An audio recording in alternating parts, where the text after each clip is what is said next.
Mm-hmm. Me too. All right, perfect. That's we come back to Nya Dixon. Apparently, How can I possibly remember my Southern gentleman accent when now they make me think I talk like Al Capone? I mean, yeah. you Well, gotta do both. Yeah, welcome to episode 7, I think, of Alloy of Law, the Mistborn adventure game. We're joined by a bunch of people who've been on this show before. Unmade Gaming used to be Unmade Man 212. That's true. Who joined me for Microscope way back in the day of like 8 months ago. That is true. Yeah. I did do that. Yeah, and I'm here again as my new rebranded channel. I know, Unmade Gaming. And look, you can even see it right there on the overlay. You too can go to twitch.tv/unmadegaming and follow for all of the D&D content that's going on there. We do and it's totally 100% free. Why don't you go ahead and introduce yourself and your channel right now? Yeah, so I'm Mike. I am 1/3 of the people that run Unmade Gaming, the community over there at twitch.tv/unmadegaming. We do D&D on Mondays, Tuesdays, and Thursdays. We do games that you guys, the viewers, can play in. We got Facebook communities, Twitter communities, all that good shit, Discord. So yeah, just doing some cross-pollination over here with AP, doing some Wild Wild West. Gunslinging, eating medals, doing that kind of stuff. Yeah, eating medals, just normal things. Yeah. Just regular everyday situations. It's fine. Yeah. Perfect. Wreckage, what's going on with you this week? We just did episode 2 of Fulcrum, me and Kelsa. Although Kelsa was only there for 0.75 of it. And I was a terrible person and didn't watch the VOD yet. I mean, you're a terrible person regardless. That's true. Snap. Shots fired. Yeah, it's a lot of fun. And I do hope people will watch the VOD of that, since I know that they were far too busy watching Masks yesterday to catch it live. But if you want to hear about the other things that I do, you can follow me on Twitter at Dr. Wreckage. Yeah. I mean, there are competing... I don't want to cut into Tuxtradamus' thing because it's his show as well.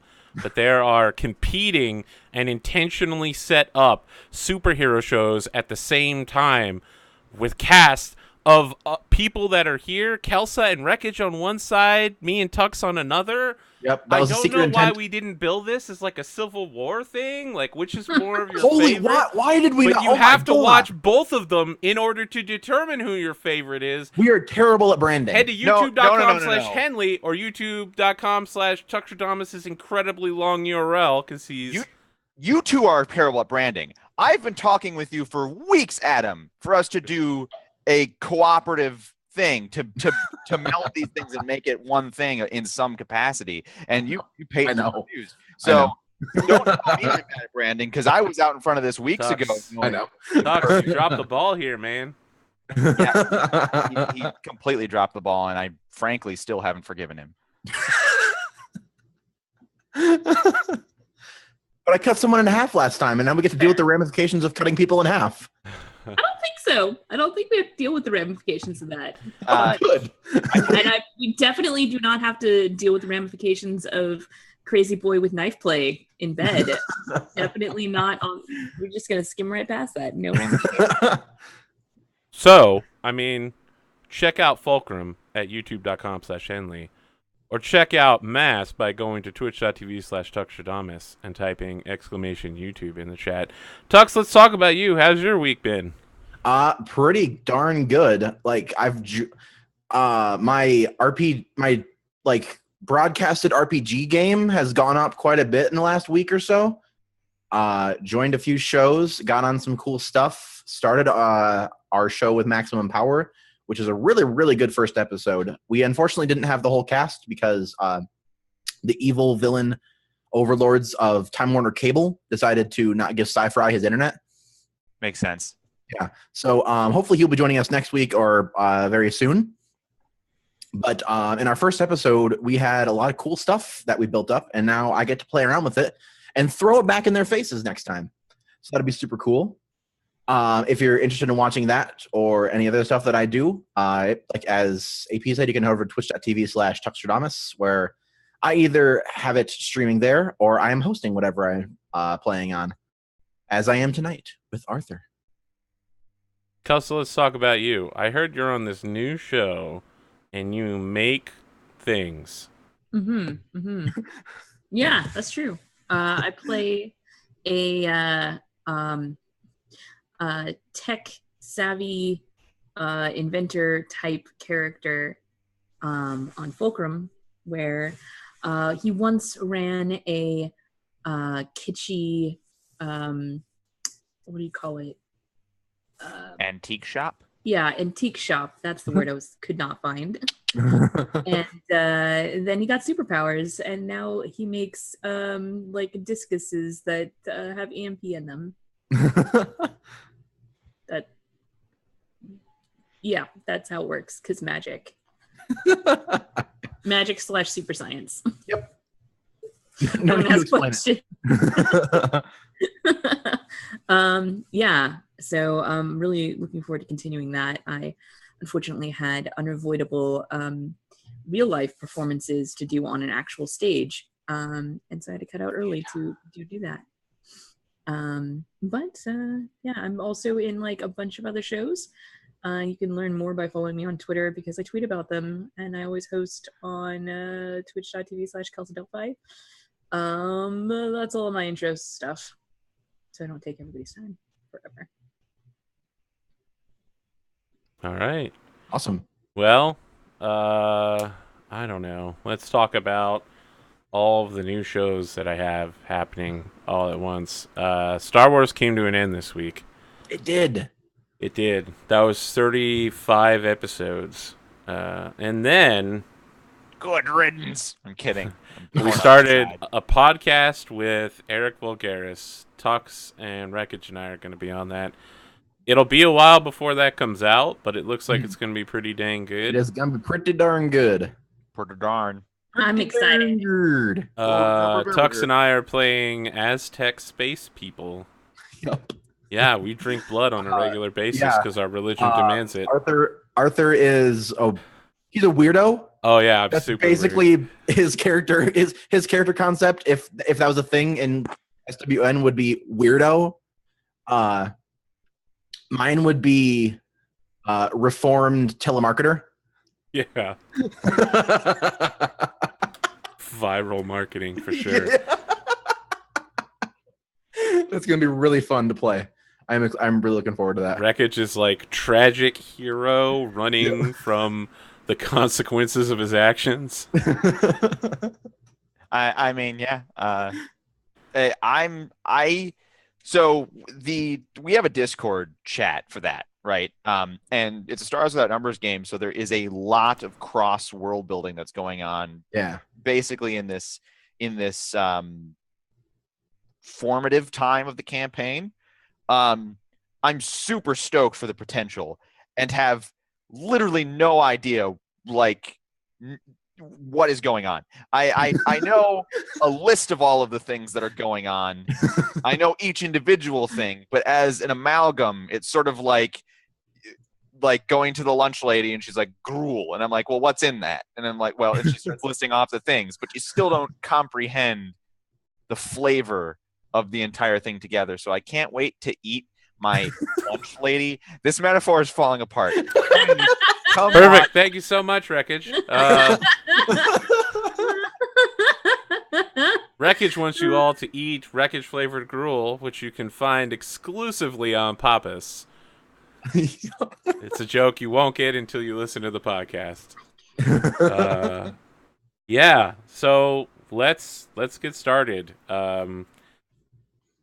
The beginning of the episode is once again the rotating newspaper going in and out of the screen, making noises, and stops on a headline that reads, I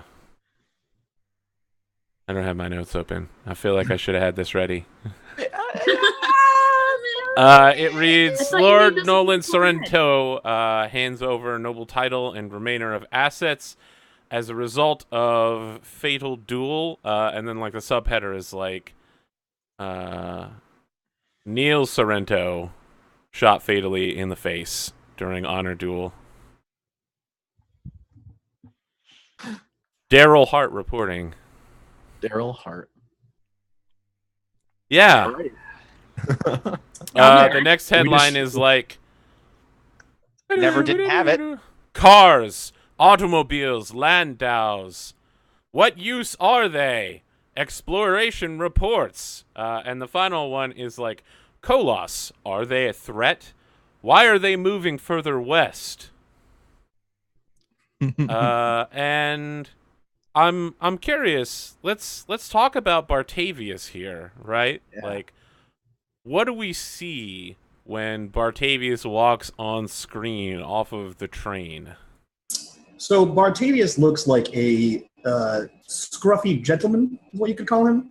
It looks like at one point he had finer clothes, but it seems like he has fallen on some harder times. That's rough. He looks like your typical 80s movie professor. Oh, yeah, now I have a much better... Yeah. So it looks like he was probably wearing a nice southern suit with a nice hat, but now it's got frayed edges, the suit's tattered, there's some poorly patched areas on there, he's got some scuff on his boots. But he looks curious and wide-eyed, like he's looking for something. He's got some shit to do and needs to find people to do it. Because nothing about him says he's great at manual labor. Let's cover your traits real quick. Sure. Because some of these, I know you and Wreckage sat down to make them, and some of them I literally laughed out loud when I read them. Yep. And by that I mean basically the second half of your traits are all fantastic. I did not help him with his traits. Nope, I didn't. I helped him All with right, the concept. well. I help. If the traits are amazing, that's all on him. If Yep. they're not, I'm not to blame. Yep, this is all my fault. So Whatever what's your Awesome. drive, Bartavius? So my drive is to discover more about hemalurgy. Yeah, that's a Oh. rare art. Like, not many people know about this. Cool. Yeah. His so if you look at his tragedy is that he was excommunicated from whatever the schooling system is here, whatever makes him qualified to call himself a scholar, for his interest in hemalurgy, and now he's like, you know what, F the system, I'm gonna go find out more on my own. But without backing from the school, he's kind of broke. So Perfect. Well, okay. And that leads us to what your profession is. which is a scholar, yeah, or at least that's what he tells you he is. I believe him. What is your Documentation to back that up? But, what is your speciality? He calls himself a talented researcher. He calls himself a talented Yeah, both researcher. talented and researcher are quantifiable titles, so you'll have to. That find sounds out. very sciencey right there. Yeah, Super science, even. he's good for that. What I like about Feature is I think that the question asks how other people view you. Yeah, So, I mean, how do other people view you? that I have an air of superiority. That I come off as I. I had a Let's character. face it, I'm a learned gentleman, and you guys aren't. Wow. Wow, Daisy's probably Right. going to It's shoot not you in the opinion. face. It's just fact, right? Yeah, exactly. Did you After attend all, he is a college? science. No. He is a scientist. Great. Yeah. Scientists don't base their opinions in emotional anecdotes. They Yeah, base it's them in hard fact. proven fact. Exactly. I used the word quantifiable titles earlier. Let's be Cool, serious. right there. I had an elven NPC once in a game whose catchphrase was "It's so hard being superior," and he'd sigh afterwards. And I feel like you're gonna fall right into that cliche. Let's talk about your personality that goes with that air of superiority. It matches very nicely because he finds himself arrogant. So he does have an air of superiority. He has no problem pointing out that you're dumber than him and he's right and you're most likely wrong. Unless you agree with him, in which case you're probably right because he's always right. What's great about this is, in order to use these talents, you're gonna have to put yourself in situations where you are basically a dick to people Yeah. constantly. Oh, sure. Perfect. Now you are a twinborn, correct? I am, yes. Yeah. What special brand of twinning did you pick for yourself? So he is a tin eye and a copper mind. Yeah, that's a really unique matchup. Yeah, so he's very good at seeing it. Like if he sees something, he remembers it. Like what's that nerd show that everyone hates? Monk. No, well that too, I guess. Yeah, I was thinking of Bazinga, whatever the hell, like a Sheldon from Big Bang Theory. He's got the visual eidetic memory, and Gotcha. as far as Coppermind, he apparently can store anything he has experienced and lock it away as a memory, which is pretty rad. Oh, so good. Major rad, bro. What is it? I thought tin copper was a thing. Oh yeah, tin copper is called a monitor. They are detail-oriented and meticulous. Is their Sweet. weird thing that they have? That makes That sense. sounds right. Follows. I'm with you. I didn't grab what equipment you had. Do you know what you picked? Yeah, I have 4 tiny metal mines. Like they hold 25 charges each. Yep. Assortment of like rings or small jewelry. And he has a Styrian 36. Ah, Cool. the gun that helped win the North. Yes. Perfect. A gentleman's fine rifle. So let's talk about how we get the good professor, doctor, professor. He's not gonna stop you from calling him any of those things. Well, let's talk about how to get Professor Dr. Bartavius into the party. Sure. Party? So as we discussed I mean- previously, Professor Dr. Bartavius is he has a thing that he needs to be patronized. And there's a particular person who right now, because he's outwardly trying to make a name for himself, has a reputation in the community for funding people. Whether or not that actually happens, the papers say it does. So It's only because you've got a reporter. Right? but the point fact that is, we control the papers doesn't really mean anything. look, just because they write what I tell them to doesn't mean they aren't telling the truth. So he could very easily hear about Dixon Beaumont's giving to the people. There could also be a Daisy connection there as well, since he did go yeah. to school. And last time when we brought in Hope, she'd also gone to school with Daisy. Oh, is he? You're one of your professors, and like, Oh, Like maybe he sees like the paper about Beaumont and he remembers Daisy. I mean, he's not. He's not that Maybe he much. was- what if maybe you he were was in a the grad gun student. club together? Oh my God! Yes. Gun Oh, club together, cool. Totally. He was like the professor of the gun club. He's like, of course I know how to shoot. Every gentleman knows how to defend himself. I don't know. Is that something you might do? Yeah, sounds about right. Perfect. Awesome. I don't think he seems like the guy who would ever deny that he knows how to do something. That means that you would actually vouch for Daisy being a good shot. Sure. But you're factually not a good shot. You shut your whore mouth. Your stats on your character sheet don't make you good at shooting, and you miss all the time. You're bad at being luck. Really? Am I? Yes. No, you don't understand. He says Luckomancer before he rolls.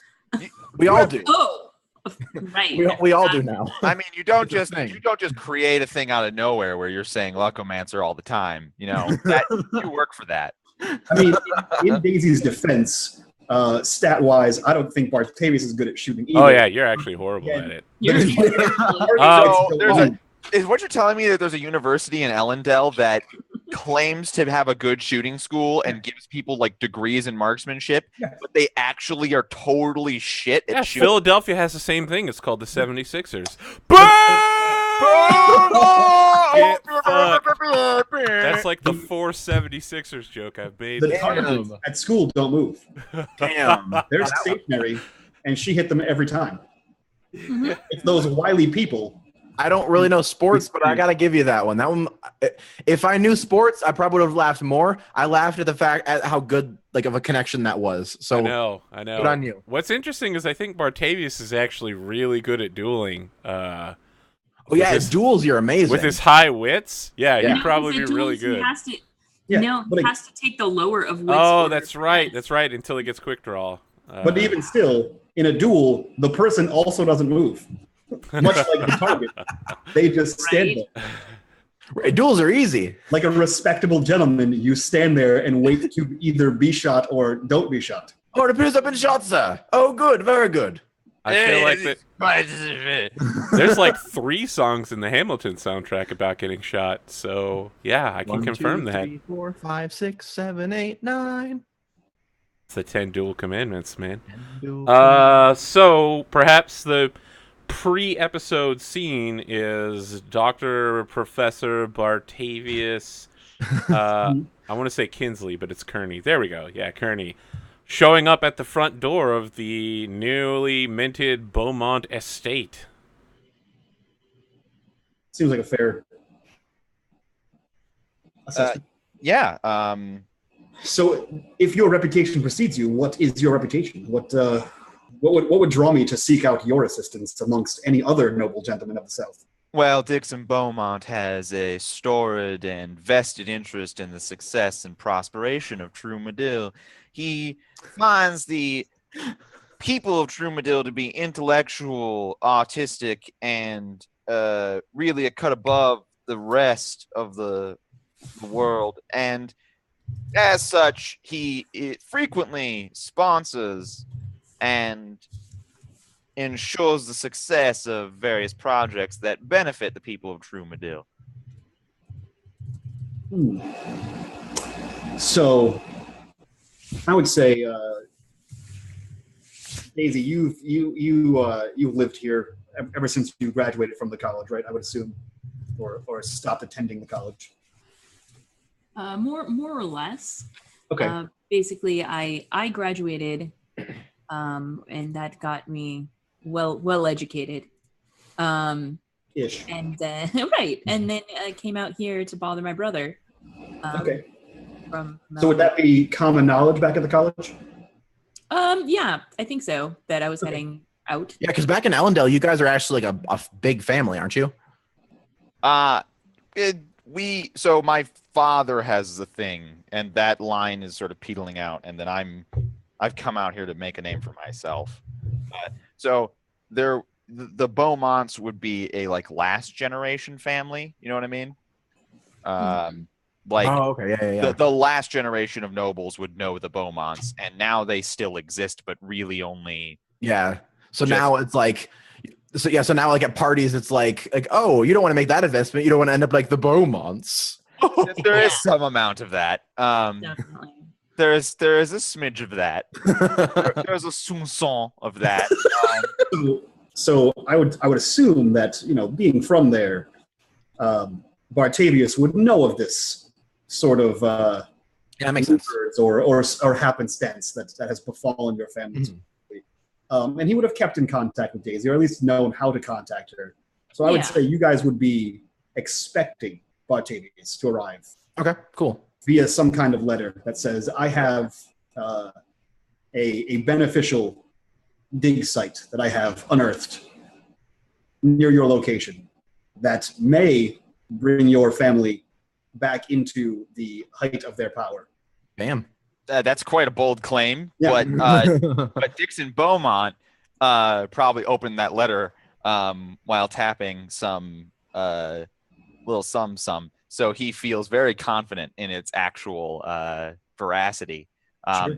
So you will enter the Beaumont estate not only to Desha holding the door and wearing her dress, but there will be a fine assortment of food laid out to honor our guest. Our most esteemed professor, yes, of course. Yeah. As one. Yeah. So are you like knocking on the door now? Yeah, he would knock on the door. Okay. Ring Yeah, the you knock, and then like a moment or two later, the door opens to Desha, who the picture is in the Zoom chat also, but she is about 7 feet tall, like a little under, about 6'11", like gray, dark, like bright gray skin, kind of like dark, almost black blue hair, and right now she's wearing a dress that like kind of like fits her. Like it looks good, but like it's like when someone wears something that they don't like, so it doesn't look good on them because they don't want to be wearing it. It's perfectly tailored, but she refuses to let it lay right. Right, exactly. But like this dress is like actually a really nice dress, and so she opens the door, like looking down at you, and I'm sorry, I need your last name again. Kearney. Mr. Kearney. Yeah, I don't think he would know who you are, but he says, "Oh, now heavens! I believe I am here for a Mr. Dixon Beaumont or Daisy Beaumont. Is this the Beaumont estate? Have I arrived at the correct location?" You are at the right place. Mr. and Miss Beaumont are expecting you. Would you like to come in? Sure. Yeah, I like open the door like fully and like gesture, like very like not aggressive, just like curtly, just like point my hand. Like go and, like, here. Point my hand toward like the powder, like not powder room, like the sitting room. Yeah. And There's then a lot of bloody carpeting in here, like an unusually large amount, Dr. Bartavius. Now, Please I excuse disagree. You Did see, we not clean that up? the proper it's like vintage 5 of minutes red later. wine No. will get that right out. please excuse the mess. We have had some spills in the last few days. Yes, I see that. Would you like some brandy? I'll take a double, please. I might need this. This is not what I thought it was at all. It's not what the picture I was painted. But yes, if you could fetch your master, that would be great. Wow. You hear bones crack as her fist like clenches, Oh, God. and then she like shuts the door behind you like a little too hard. I mean, how hard is a little too hard for you? You're capable of punching through steel. Yes, so the door, like the wall goes like as she like slams the door shut behind you. And then walks around and just points towards the sitting room again, going into the kitchen to get the brandy. Yes, please, Dasher, show him in. Try not to break anything, dear. So yeah, he walks into the parlor, the sitting room. What do you see there? I think Daisy is wearing trousers as she's walking. Heavens, no, not when we're entertaining such a guest. Absolutely is. You cannot make her change. I believe Desha locked you in your room. You are not my father. I will not put on a dress.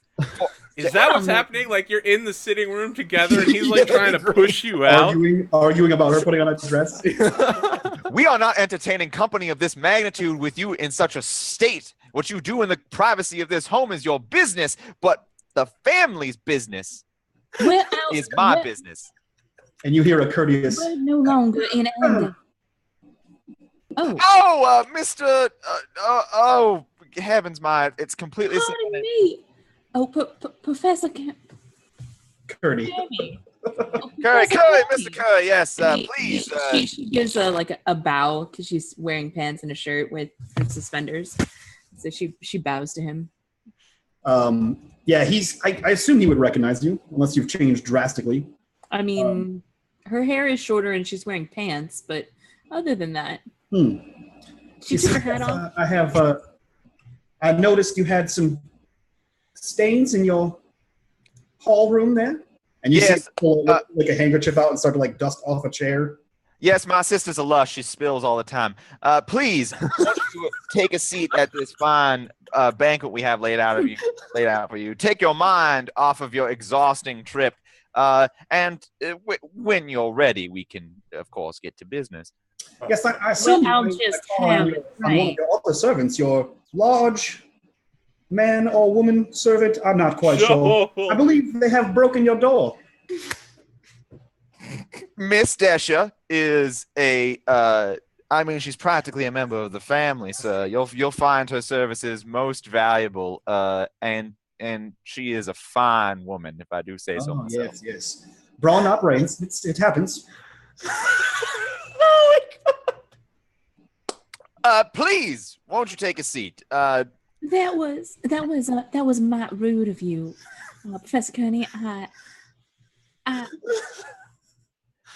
Well, dishes like Won't you please have some of the duck, sir? I find it is particularly well made. A duck confit, yes. Oh, I will have some. Yes, and do enjoy the vintage that we have put out for you. Although I hear you. Desha probably comes in right now with like a little plate and then like the snifter of brandy. Yeah, he sees you and just holds his cup out. And then she walks over with the bottle, like, oh boy, starts pouring. Wait, let's get to a double, and then. Oh, my most esteemed lady, I apologize for our earlier interactions. Your brandy, I sir. was informed that you are a member of the family and not the help. So, my most assured apologies. It's a little of both. Yes, we like to have fun here. Now, Mr. At the academy now, we seem to hire your people as more of an assistance. Heavy lifting, as it were. You'll find, Mr. Curry, that Trumadil is a different city than Ellendale. Not the least of which, the Kolos population is in the majority. Not something that you talk down to, sir. They and Trumadil, they have accomplished as much as anyone out here. It appears as though I am talking down to him, as though he is shorter than me. Yes, it's good to keep in mind when someone can break your own neck. So, Mr. Curry. Not that I would do that, of course. He is our guest. It's Professor Curry. She says with a question mark. Yeah, it's like, I mean, you've had me kill guests before. Right, yes. Pretty much every episode, actually. The camera does that thing where like it zooms in like on something that's not in frame. It zooms in on the stains in the background, and then on us. She walks over to like the cabinet to like put the set the bottle with some of the other ones, and then kind of just stands waiting like. Yeah, he like daintily picks up his fork and knife and begins cutting into some duck. He says, "Now I believe I had addressed a letter to you, Miss Daisy. Well, I know that your weapon skills were something to be spoken about at the academy, and I could use some of your assistance." Thank you. I always love hearing my skills touted. Now, why don't you tell us a little bit more about this adventure? I'm always up for adventure. Now we've got some. Well, we're ready. That's what I'm saying. Yes, I have come to understand that your family has fallen on let's call them hard times. Is this We're turning that right around. Now, I want more than anything to see your family rise back to power, and I think I have just the circumstances that may do that. That's a bold claim, Mr. Curry. We seem to be doing just fine for ourselves here at this particular juncture.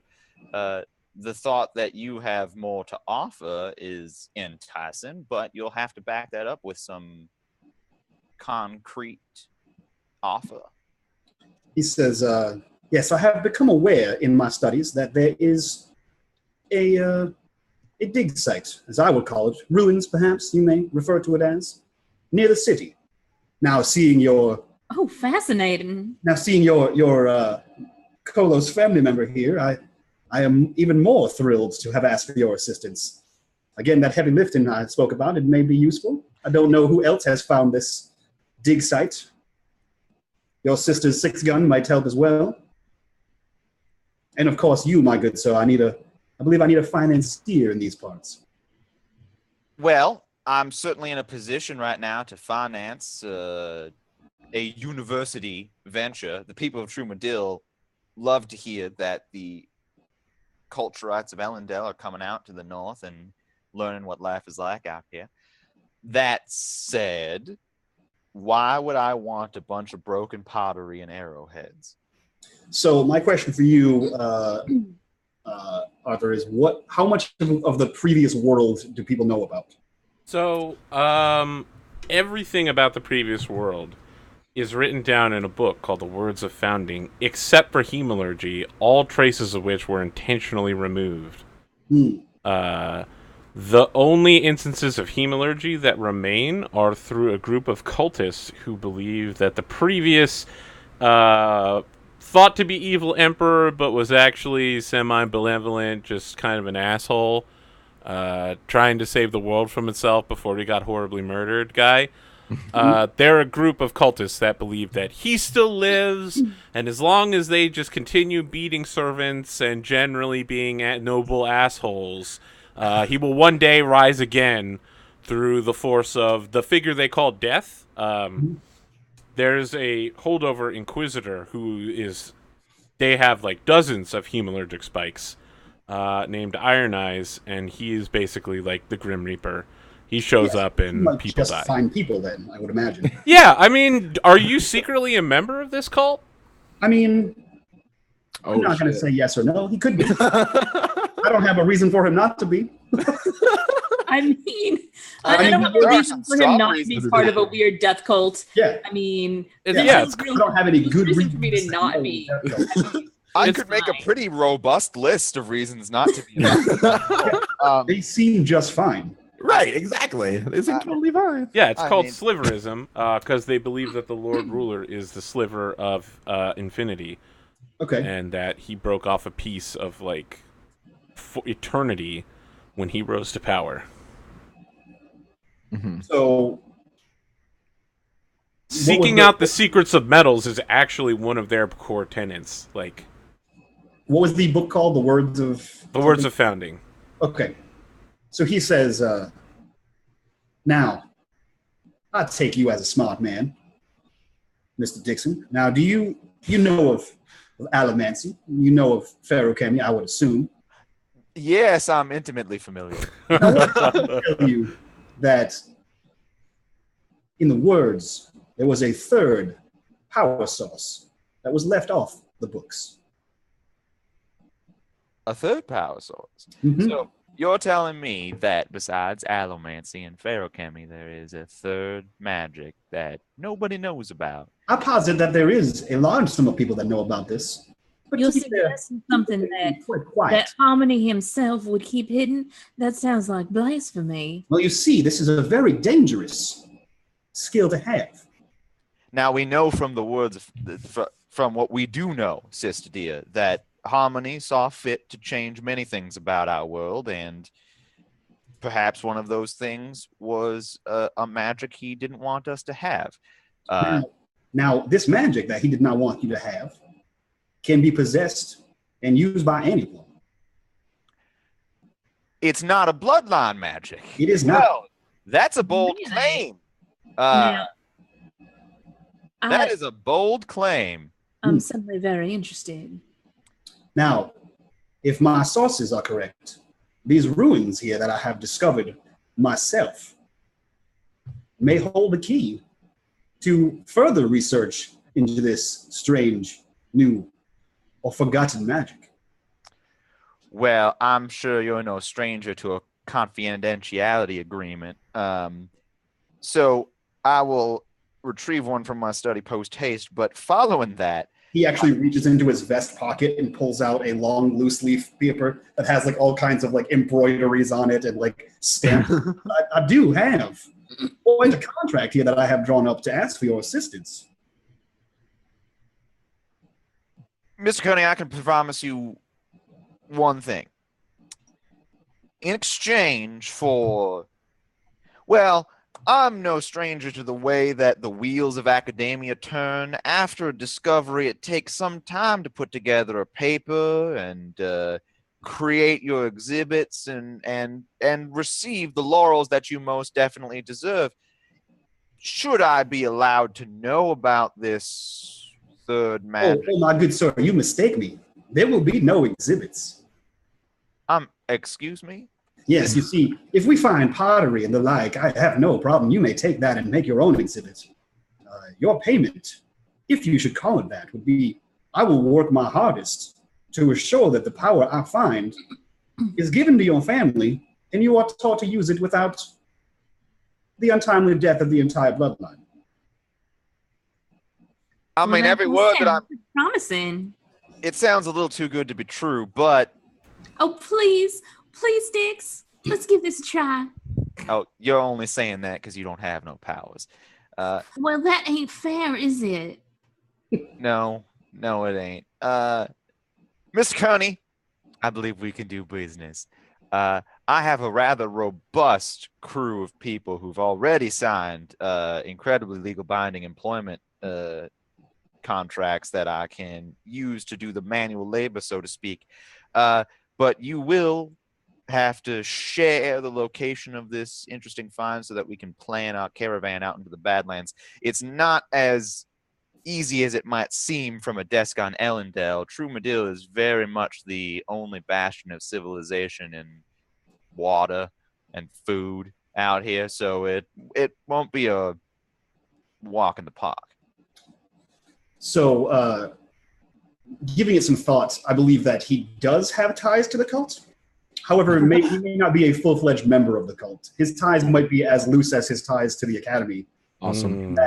It would have to be, because like the cult knows hemalurgy, so it would have to be that you have pursued the cult as a means of finding the secrets, and perhaps they sensed your lack of genuine. They found your lack of disturbing. Yeah. So one thing to that recognize. show's over, Adam. Jesus Christ.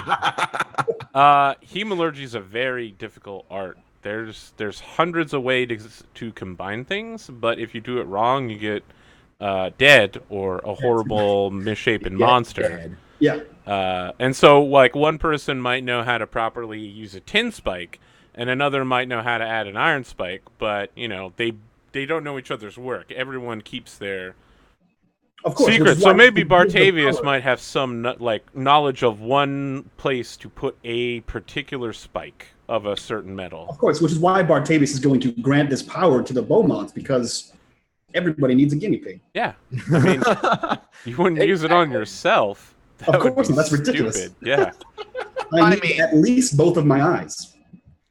I mean, I just happen to have full advancements. So he's like, well, you know, I was really looking forward to being an Inquisitor one day, so I just spiked my eyes. Yeah. Just start there. It's fine. Yeah. I can see everything you need now. to lift heavy things? Cool. Let me just jab this into your hand. I mean, it's gonna be fine. The ability to remember everything would be pretty nice. It is pretty nice. Wow, you mean you're going to spike Bartavius and take his copper? That was the out-of-game implication. I mean, okay. I'm just kidding. Sure. So let's go ahead and scheme and then plan. Did we have a breather between last and today? Yeah. Why don't we have a long breather? There's still blood on the carpet. Yeah, it's like a 1-day long breather. Okay. Awesome. Cool. So, I mean, once the blood's in there, it's really in there. You gotta. Right. We might. I mean, there's two different pools of blood from two different dead people. Two different spills of wine. Two different wine spills. Problem. One at the top of the stairs and one by the door. Exactly. Because my sister's such a lush that she takes a glass of wine to bed, wakes up sloshed, spills down the stairs. It's fine. Right. Exactly. Right. She just hasn't gotten around to cleaning it up yet. She's been very busy with other things. I mean, look, if you don't want me to call you a lush, you should not wear trousers when I ask you. Man, we made us tear the carpet up and replace it. It's all right. You can call me any names you want, Dix. It don't hurt me none. They're just names. And then you start crying. Just don't come in my room. I told you it 100 times.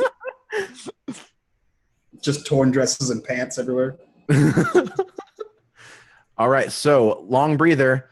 Everybody go to instantrapairhorn.com because Desh is a twinborn now. Oh, what did you snap into? Or what did you Farrakemi into? Gold. Oh, well, now you're a thug. I'm a brute blood. Brute blood, sorry, yeah. Not surprised at all. And then I've also been that you have enough props to pick up gold mine, or that was what I did last time. I got a metal mine last time because I've been. I remember that. I've been hanging out a lot with Friction, and he got me some cool Kolos gold bands. That they're just gold bands. They didn't mean anything before, but now I felt a little weird. Like whenever I I'm not doing much, Like, I feel kind of weak. I haven't said anything to anybody about Lots it. of rashes and hives. Right, yeah, it's been really weird Sneezing. over the last few days. I've been like kind of sick, but then like whenever people come around, they just seem to go away. It's really odd. I haven't been able to explain it, and I haven't told anybody about it yet. Let's see. How much can you store on? Uh-oh. That doesn't have it. Trying to figure out how much you can put into your gold mine on a long breather. Well, Don't worry. How about we keep going? Yeah, I was gonna say anybody else got. I'll find it, and then well then I've also I've been hanging out at the house and not doing a lot of stuff, basically at the house or with hanging out with Friction. My serious burden goes away. Done. Nice. Got there. No more sex scandal. That's I good. mean, what are you doing with Friction? Just hanging out, nothing serious. You can store 30 times your gold rating. 30 times my gold rating. In charges. Yep. Coolio.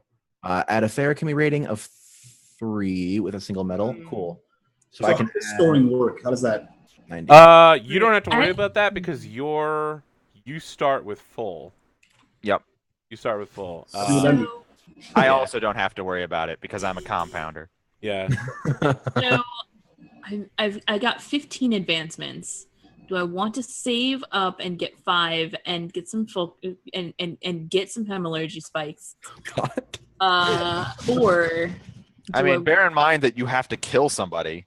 I mean, if we find some that are they're not. fine. I mean, if you just find some and they've been sitting in a jar of blood for a while, it'll be fine. Yeah. You don't know what we're going to uncover here. That's a fair point. We could find a bunch of people who are spiked up, and in no way will they defeat us. And we will Right. take the spikes and immediately Yeah, just like a jar of blood. It's fine. Yeah, exactly. I mean, Totally. if I stole a map to a hemalurgic dig site from a cult, they might try to beat me to it. I'm not saying that's what Bartavius did. I'm just saying. Just saying. Just I'm not hypothetically. saying I mentioned that cult just so we could literally have Nazis show up, but I'm just saying hypothetically, if that were to go down like that. So hypothetically, it might be good that I'm excellent at fighting people. Yeah. So just to clarify, if I was to increase an attribute, can I increase multiple attributes or the same attribute multiple times? I think if you do a thing, you can do it multiple times. I think it's just powers. Oh, is it just powers? The answer is no to both, actually. When we originally said you could do powers more than once, that's also not true. I thought there was literally an example of that in the book. No, what they do say in the book is that the GM can allow you to spend outside of long breathers if you have a good reason. So if you have a good reason to level something up more than once, the GM can just say, well, as long as you have the advancements, you can. Because the GM has to okay it, basically. Yeah. You can only the players are guaranteed 1 increase every long breather, and the GM can okay as many increases as he wants, as long as they have the advancements. So in that case, I'm gonna sit on this because getting some hemorrhagic spikes sounds really, really tasty and terrible. And Covers all the taste buds. Oh, That's if a you have powers, you can increase any or all of your powers at the same time. Yeah. Oh, okay. You can't increase the same one multiple times. Gotcha. Okay. Yep. That's the okay. example. So Mistborns wouldn't be like, I'd really like to have a lot of metal ups, and someone's like, yeah, you can only do 1 long breather, and you're like, That makes sense. Yeah.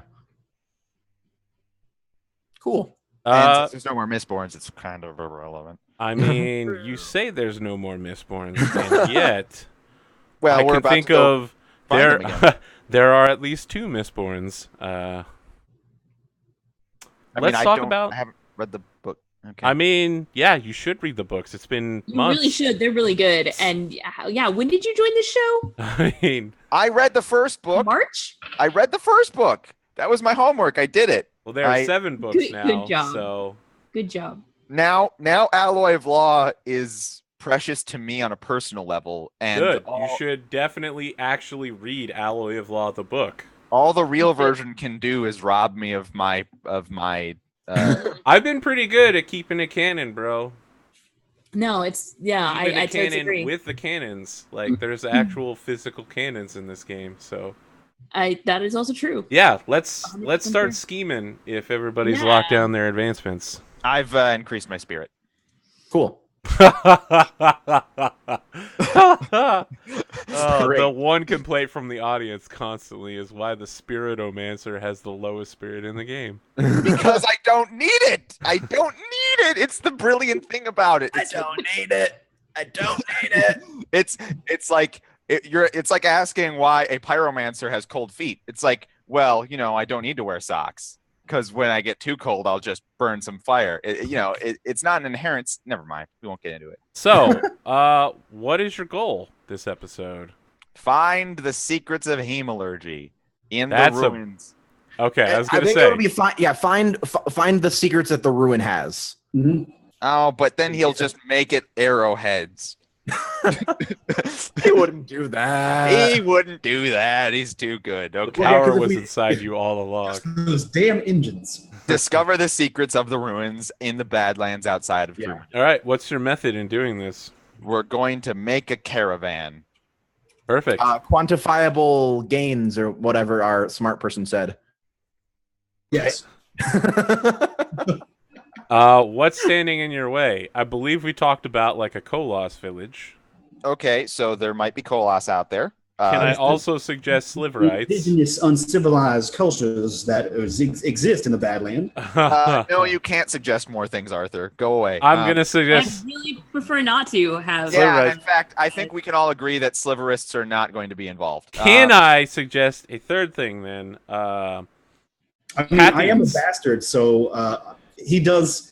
If you're discussing right now how to actually scheme this this plan, like what the actual plans are, he will inform you that. Now, I will say that this map, this information I have uncovered, was not the most dutiful means. Okay, the information could be wrong. That's great. Let's all No, Badlands not and die. that. It was uncovered from another source. This source may also be looking. Right. So more than okay. So we have to beat the Nazis to the Ark of the Covenant. Got it. Can I Okay, also so- suggest that Agents of Harmony, Pathists, might be attempting to stop Okay, you? so potentially there are.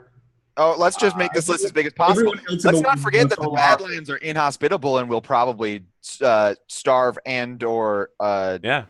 So what's so- standing in your way? Starvation, Pathists, Sliverus, Kolos. what is the correct tense for when you die of thirst but is a single word? Dehydration? Yes. But you can't. But that's die of dehydration, die of starvation. Right? Okay. Sorry, it didn't sound right in my head for some reason. No. Okay, it's Okay, totally so right. potentially there are Kolos, Sliverists, Harmony agents. The Badlands are bad. I feel like I've done enough to suggest things right now. The Badlands. Yeah. I think we've got more than enough bullshit standing in our way. Let's look at what's our What's in. your in? Note that I said potentially. I didn't say that all of these are there. Yeah. I can We- word. I'll I'll work with what I need, like a Our- surgeon. So Well- everyone in the world wants to stop us. Our in is an incredibly detailed map, right? Yeah, Like, yeah. The map, Yeah. the map that Bartavius recovered. which also talks about all the traps inside the Indiana Jones style dungeon as well. Incredibly detailed was your Incredibly. words, my good sir. Remember that the penitent man will pass. Stupid. Something about stepping on the cats. Fucking crazy. It's the third cup from the left. The wooden one. 'Cause he was Right. Right. Well, but it doesn't say that. It doesn't say the wooden one. It says the third cup from the left. But which left is it if you're facing south? If you're facing north? I don't. Yeah. Well, okay. There can only be two cups based or right. So So right. the 50, it's at least a 50-50. You'll drink the first one. I'll drink the second, unless Now we we'll watch. don't have to because the first one. Anyway. What do you have to work with? Yeah, so we actually have an incredibly competent workforce that Friction is in charge of. And we can just put the factory on hiatus for this week and make a whole, like a bruiser list of some really hardcore people and go out into the Badlands and be just fine. That's Our at least, competent workforce. Yeah. Yeah. I mean, Brieger the Butcher happens to be from the Badlands, so exactly. We literally and can bring hey, Brieger the and Butcher. Brieger who knows the area. Yep. Yeah. And Our By the way, Brieger the Butcher is their Koloss gangster who wields a giant sword. Giant meat cleavers, actually. Yeah. We there was a long series of events that ended with him working for us when he was originally Yeah, anti. I mean, Desha kicked him in the balls. Yep. That's basically what happened. Desha kicked him in the balls, and he submitted. It was fine. Yep. There were some steps there. There were some more steps. Just Koloss things. That's the outline. There's nothing important in the middle there. I'm going to say that because this is the part where we make up things like tickets to the party, right? Yeah, this is our things that we have, things that are good that we have. Friction has just completed a Jeep style vehicle. Oh, we have an off-road vehicle. We have off-road vehicles. Is this the Desha? Yeah, this is the Desha. This is the Desha. Yes, Yeah. high five. Tux. Wait, no. Nope. Okay. Maybe. No. You're See, I nowhere mean, near correct.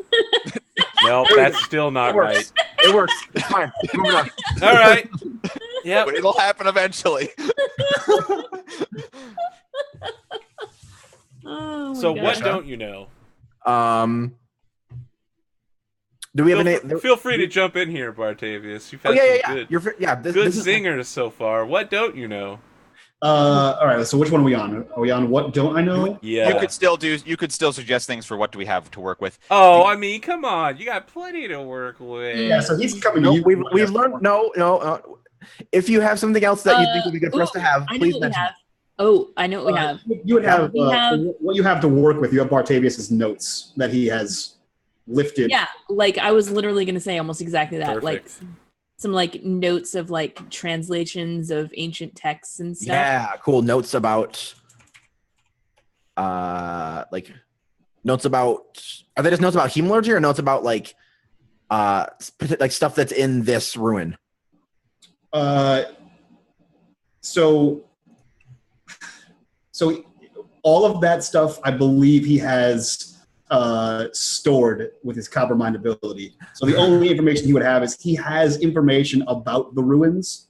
Okay, cool. He has a map about the ruins, and he knows he has written documents about the ruins. To I what think- extent, I think that's all he knows. I think you should also have a book of like modern language to Oh, he free. has a book. He has a He tin does. eyes. He's fine. Oh, yeah. You need to know High Oh. Imperial just in case Yeah. you encounter wasing the ising of.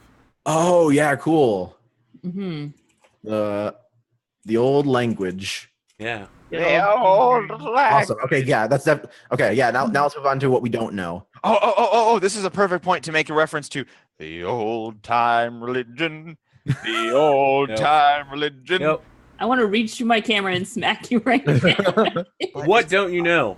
What So don't we know? Octavius does not know how much more information or the progress of said information that these sliverists have. Perfect. I love it.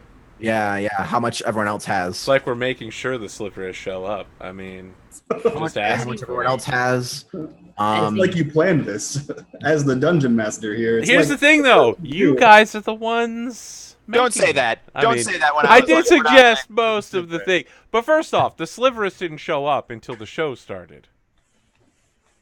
Right. Sure. I did plan for the Koloss to be there, but it's the Badlands. It makes sense for the Koloss. I mean, they had to be there. I guess maybe we don't have notes about like it was there and now it's gone. All right, well, we definitely don't have it then. All right. Yeah, we don't even know that we don't have it. That sucks. That's the problem. Damn it. Yep, you're amazing We at this game. don't have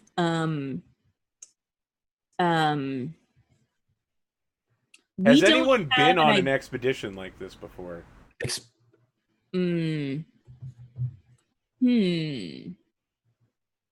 I really hope. I grew up but- in the Badlands. I mean, your assume. answer could be yes. Like Brieger could have done something like this before, just keeping a lot of people alive. Oh no, absolutely. Well, Yeah. certainly, Brieger has. When the Yeah, heat Brieger got on, has. when the heat got on, his gang would go into the. They would do the sort of like what is the one I'm thinking of? Like Jesse James was in it or whatever. What I think we don't have is They would go out to the Badlands and hide from the popo. is like the weather report.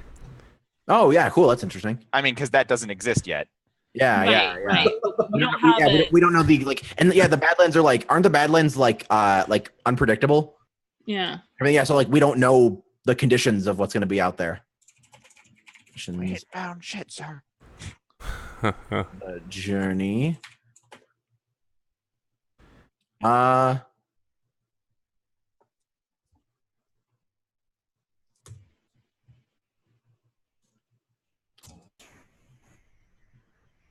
Anything else I can think of is already kind of covered by what our potential standing in our ways. Like the fact that there might be other people that know about it and that they're gonna try to find it themselves or whatever they're doing. Well, we also don't know the actual state of the ruins. Did we said that? Yes. Or if we know that they're there. We just state of the ruins. Cool. Because there could be a lot of digging, or there could be no digging. It could literally be. What's probably gonna happen is we're gonna go up there, see a door, and then be like, "Oh shoot, there's a door in the way. What are we gonna do?" And then we're gonna walk in the right part and see a light shine down and see the puzzle we have to solve to get into the ruins. Mm-hmm. I too played World of Warcraft. Yeah, I mean, it's a solvable puzzle, right? Because when you want to keep out grave robbers, but also want to be able to come back later, exactly. You make a puzzle that all the pieces are there to solve, and so someone with just a little bit of most likely it's a picture that we have to turn stones to make the actual picture. This is literally the plot of Mistborn 7 right here. That's one of those weird things where if you look at it... I mean, the whole second half of the book is this, Kelsa. If you look at it, it's very jumbled, but if you focus your eyes, you can see the picture behind the picture. Right.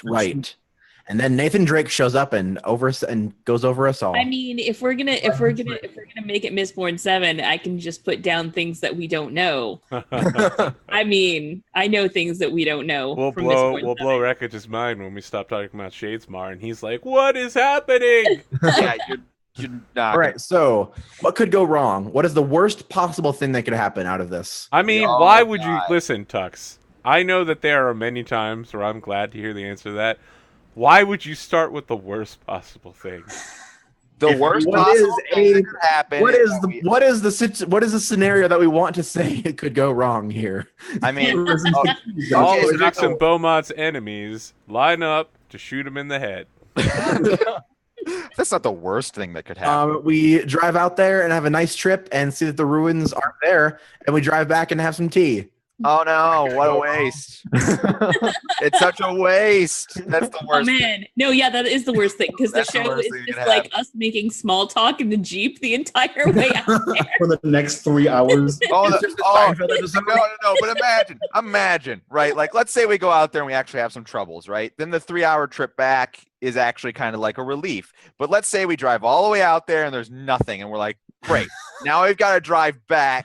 We did nothing, and that fucking drive took so long. Yep. That would really be the worst. Guys, I can only keep up the Southern accent and pretend that for so long. I don't know if I can do it. So I guess what could go wrong is we all die in the secrets were already found. I think that's a good thing to say could go wrong. Yep. But also, we all die in the Badlands. Let's stop pussyfooting around it. We all die in the Badlands. Weird metal tornado. Arcadius dies in the Badlands would be the worst outcome. Arthur is sick of trying to find a permanent replacement for this show and just decides to TPK it and start over. That's the worst thing that could happen. I should have done that with Star Wars, right? Just been like, the Death Star blows up the planet. You're all dead. Damn. I mean, if the Death Star blew up the planet and we all died, it would still lose its own shield generator and the rebels would still win. So it's a catch-22. What do you do? Yeah, I know. What comes next? If everything goes perfect, what is the best possible outcome for a launch pad? The Beaumont family uses the newfound power of the third magic type to take over True the world once and for all. And has no consideration for the 5% chance of success and the resounding death.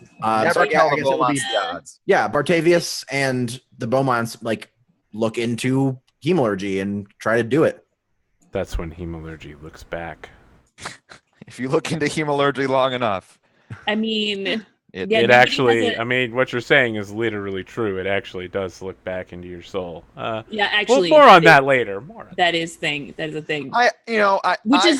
It's so funny that Daisy is going to get a lot closer to having access to hemalurgy than I think that Odalys. Odalys ever will. And Odalys is a much better character to have that kind of a power. Well, I mean, not to get out in front of this, but that's going to be a real conundrum for Daisy of whether or not she would do it. Her whole thing was proving that she doesn't need powers. I know, but like this is such a temptation for her. Like she wants it, she wants to have that chance, but like when it actually comes to like using it, like I don't know if she's going to go through with it. Like she wants to prove that she can do it without powers, but this is not Folkchemery. Why can I not say that word? Ferochemy or allomancy. And it's going to end up actually being that. Well, right, but she doesn't. She doesn't know that. She thinks it's going to be like, I'm going to shoot laser beams out of my eyes. Exactly. Yes, the third magic. It's okay to have powers if they're powers no one has ever had before. Yeah, perfect. Yeah, totally. The best part is I'm here as a guest for what is technically a one-shot, and I just fucked up the whole thing. No, this is episode 7 of the one-shot. So. Yeah, so... What you're doing is giving them access to a vital power that they've wanted for some time. Okay, so objective 1, I think objective 1 is probably just prepare for the trip. So here's the thing. You've noted that you have a convoy. Yeah, let's skip that bullshit. Yeah. Objective 1 is to get there. Well, I mean, so this is again with the objectives very difficult to work with because obviously things are going to stop us from getting there. But from our perspective, objective 1 is get there. Objective 2 is do the archaeological dig, and objective 3 is phenomenal cosmic power. It's not going to go that way. Clearly. Can I suggest some things for you? Uh-huh. Objective 1 is to get past the Kolos village that guards the ruins. Well, we don't know that that's there. See, you have a map. You have a very detailed map. The map includes a transient Kolos village? Okay. I mean, they're not transient. They live there. Oh, okay. Well, then objective 1 is to barter, or talk our way, or fight our way past Kolos. I was going to say, I hear you saying words, but none of them include murder, which is your modus operandi, so... I will just get past the Kolos village. Yeah. I will take the reins here very quickly and just do it. And then... Look at these savages right here. Why aren't they bringing me tea like you, Desha? You might be bound and gagged in a trunk when we go past the Kolos. And so then objective 2 is probably get there. Yeah, I mean, objective 2 could be arrive at the temple and gain entry. Yeah. Arrive at the Temple of the Crystal Skull. That's not what it's called. It's the Temple of the Crystal Spike. I like that one. Not quite, because crystal is in a metal, but good one, good one. It's the Temple of the Hemalurgic Spike. Nailed it, guys. Perfect. Objective 3 would be explore the temple. Objective 4... There are metals that crystallize. So, I mean, not the 16 metals that are magically active in this setting. Plus, if you've ever seen Cool World, we got to get to the top of the Las Vegas Tower and pull out the spike, and then all the cartoons come on everywhere. Yeah, same. So explore. Do we want to quantify it more than explore ruins? Explore ruins. That's fine. Yep. And then literally, 4 is get the stuff. Get the secrets. Get the secrets. And then 5 is go blow this thing and go home, I think. Recover the secrets. Yeah, then we can just say 5 is get back to Trumadil. No. It's blow this thing and go home. I'm bringing TNT. Oh, we're blowing it up. What good is a third magical power if other people can come around and get it? Fair. Do you have TNT? I make the purchase. Yeah, perfect. Let's make the roll. All right. Let me just open my book and find out how much this TNT is going to cost you. Probably quite a bit. That's Why fine. wasn't that on our list of things that we have? Because I thought of it now and you can't go back. I mean, you know what? If you want to add it now, I'm perfectly fine with that. If the plan all along is to blow the place up. After we recover the secrets and pick it for all of its precious, precious knowledge, then we destroy it so no one else can get that knowledge. I will put the TNT back on the I like thing. the idea that Dixon's the only one who knows Objective 5, though. I do too. Everyone Oh, else man. is like, we're Yep. going to preserve this pristine dig site, this cultural remnant of the past. And Dixon's just like, I'm going to blow that shit up. I'm gonna That- blow it That up. sounds exactly I mean, it's got to be it. like me and Friction or somebody. Like, there's somebody else in on it so that they can, like, You know, pull- someone who actually knows how to use explosives. Exactly. But Right. somebody else is in on it. Like, there's that truck in the back. It's like this movie where the whole time the wealthy patron has the truck in the back, and like we have to leave that one behind. It keeps getting stuck in the mud. You're like, no, it has to come with. And the car goes completely. Treasure Planet? Yeah, that does kind of happen. Yeah, Treasure Planet. Awesome. All I right. got a plan.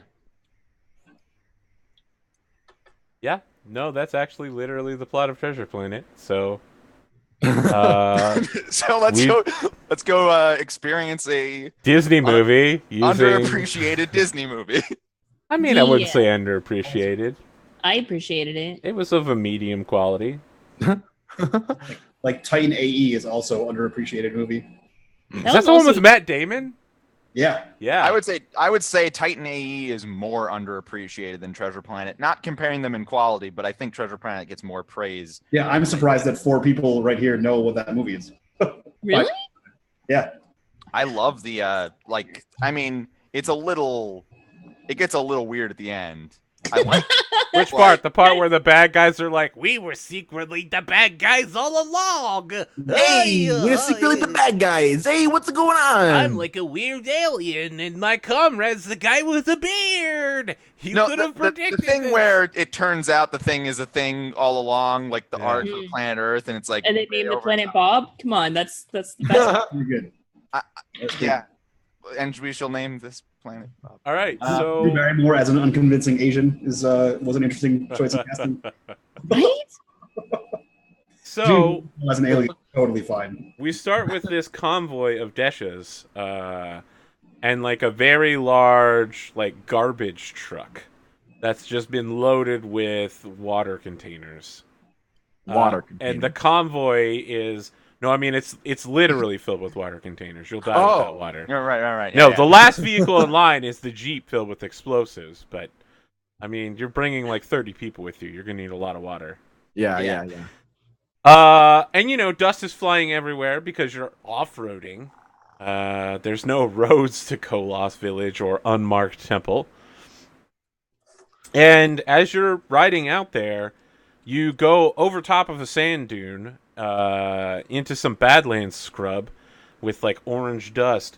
And about 300 feet ahead of the convoy, there's a simple man in Pathian robes and a wide-brimmed hat, dark tan skin, standing in the middle of the road. And unless you want to try to off-road around him, the like canyon is going to force you to go straight through him. You know what? Look, I'll take the bait here. I'll take the bait here. I'm gonna walk out and with You're going to stop the convoy?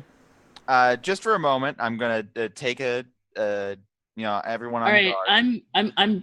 I'm looking around. My hands are on my guns.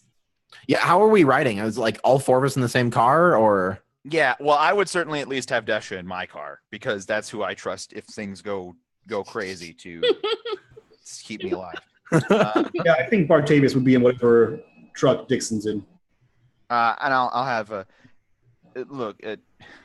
Unless something happens, you two should probably stay here. Me and Desha will ask this man if he needs assistance. Oh yes. I'll leave the cohabitation and interaction with the local populace up to you and your I'll keep you Kevin Dix. family member. yeah, you definitely got like a look as you pause, and then look, and then she looks back, and then she like hops out. We start walking along. I know exactly how you feel, Miss Desha. He called you my master. Oh, I was thinking about something else, but yeah, that's pretty terrible. I was thinking that there's no way my sister actually has us covered. Anyway. But also, your emotions are just as equally valid. Hello there. How can we help? Are you all right, sir? So what happens if you've ever watched Mortal Kombat, the first movie? He takes off the hat and throws it and turns into a giant razor. No, but you're all super certain that based on everything you've seen so far, this guy is definitely gonna be like super like Pathian. And he opens the hat back, and he's totally like Raiden. You know, he's just like blonde hair, blue eyes, very sage-looking human. Not Terrace, like his robes might suggest to some extent. It's not all Terrace are Pathians, and not all Pathians are Terrace. But the way he's wearing them. For chat, who may not be aware, what is a Pathian? Pathian, they are the direct servants of Harmony, of God. They claim to like communicate with him 15 minutes a day. They sit down and they contemplate quietly. In the words of Founding, it's noted that Harmony can hear your thoughts, and if you concentrate on them enough, he'll hear them. To those who are mad, he can speak back to them. Those who have like damaged souls. Interesting. And I think Bartavius, you would know that people who are spiked can hear the word of God. That also reminds me that an interesting point about Bartavius is that, given the fact that he is a scholarly gentleman interested in these strange arcane ruins, he is also Terrace. Yeah. Oh, yeah. cool. Yeah. Yeah. Unsurprising, given that you're a twin-born, you have to be at least partially Terrace. Right. But he's way more Terrace. Everyone here is Terrace, actually. I'm a mutt. You're a full-blooded Terrace. Everybody else is just kind of. I'm a weird mutt. It's got three things in me. Yes. Someone quote that in chat. How may we help Three things in me, 2016. You dazzling specimen of humanity. You are absolutely jacked, sir. I have to ask you to turn around, Dixon Beaumont. Well, that would be. I mean, there's quite a lot of momentum here. Lots of funding. He's like moving towards you, striding more like. Daksha takes a step forward. Peace, noble one. You're gonna have to. He's still scanning the tops of like the canyon and stuff, looking for like suspecting an ambush. You're gonna have to give me an awfully good reason to make all this hard work go to waste, sir.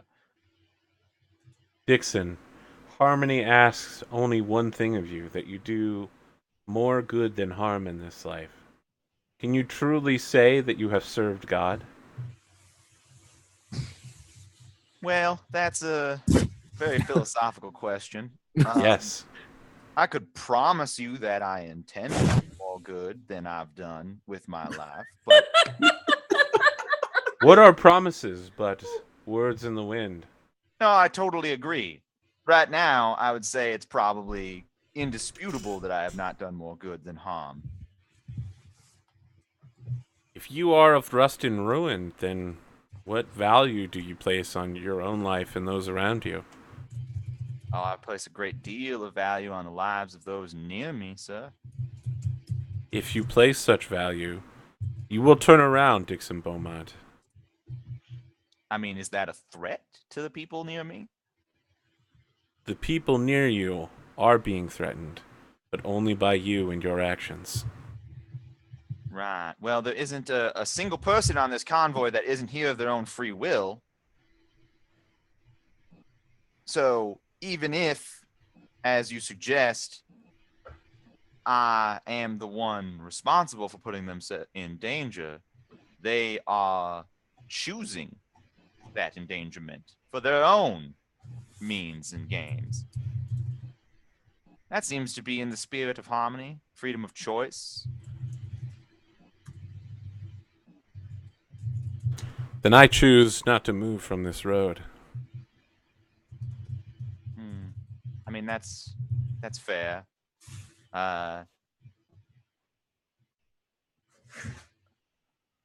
Should I choose to move him? I mean, gosh, hitting a preacher just seems way worse than everything else we've ever done. I don't need to hit him. I can just lift him and move him over, and the dashes can get past. And then I can put him back if he wants me to. I don't know. He's pretty jacked, Desha. I don't know that you could do it without. I mean, there'll probably be like a weird martial art that only the religious people know.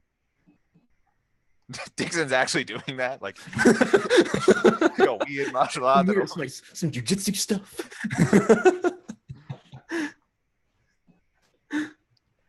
Well, I'm just gonna have to apologize here, sir, that you've done a really terrible job of making me re-examine my own conscience. Perhaps you should spend some time meditating on how to better change the minds of people that you encounter when next you meditate. We're just gonna go around, boys. Bring it around. Okay, who's leading the convoy? Is it your car? Our car is probably not the first car. It's probably like Friction or Brieger, somebody who's got these skills to actually. Perfect. Excellent. I get to roll for them. Trailblaze. Good stuff. You know, I love it when I get to roll.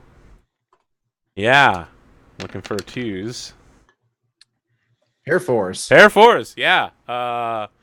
You find an alternate path around this canyon, and your Pathian friend just stands in the center of the road and watches you leave. As you ride the top of the canyon, the convoy comes to a halt. The sun is setting, and in the distance you can see both the temple and the Kolos village. That it doesn't surround it, but like the southeast part of the village is where the temple is, and they've taken over everything to the northwest. Interesting. Now, there are large fields. Like, people have told you for years that no one can live out here. There's not enough water. There's no plant life. But there's this huge field of, like, glowing yellow stuff from green stalks. That's fascinating. Just random yellow plants out here? I don't know. That's pretty corny. Yeah, just pretty corny.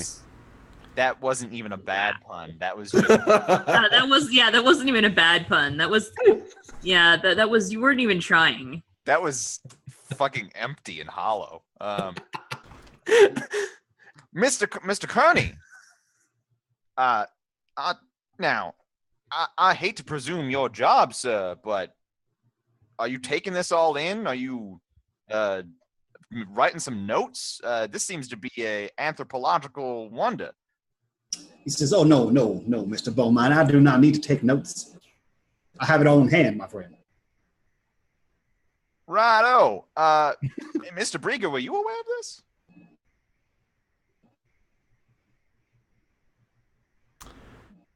Brieger's just like, no comment. Fair enough. I'm assuming I wasn't from this part where there was... No.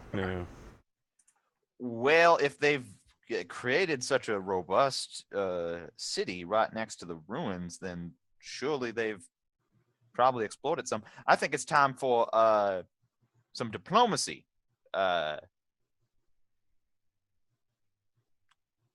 Mr. Friction and Mr. Brieger, would you please accompany me, Desha, and Daisy, and Mr. Kearney to the... I want the caravan to non-threateningly stay back for now.